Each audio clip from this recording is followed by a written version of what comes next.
Hi friends, welcome to Malleswari మగ్గం works and tailorings. మనమైతే ఇక్కడ మిర్రర్ ఎలా స్టిచ్ చేయాలో చూస్తున్నాము.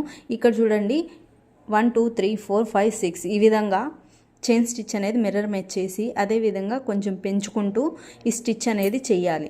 ఈ మిర్రర్ స్టిచ్ అనేది ఇలా చేసుకుంటూ పోవాలి. చుట్టూ రౌండ్ గజిబిజిగా అనేది వస్తుంది. ఈ విధంగా చేయండి ఫ్రెండ్స్. ఒకవేళ ఇదే ఫస్ట్ టైం అయితే మన ఛానల్లో వీడియో చూడడం, మీరు మన ఛానల్ సబ్స్క్రైబ్ చేసుకోండి. సబ్స్క్రైబ్ చేసుకుంటే మరిన్ని క్లాసెస్ అనేది మన వీడియోస్ అనేది మీకు వస్తాయి.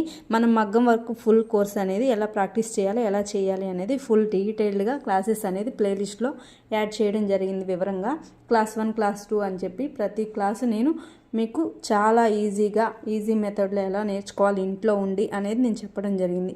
చూడండి, దీని చుట్టూ చైన్ స్టిచ్ అనేది వేసేస్తున్నాను. ఇదే కనుక మీకు ఫుల్ వీడియో కావాలి అనుకుంటే కింద నేను డిస్క్రిప్షన్లో యాడ్ చేశాను, చూడండి. Thanks for watching. Please like, share, comment and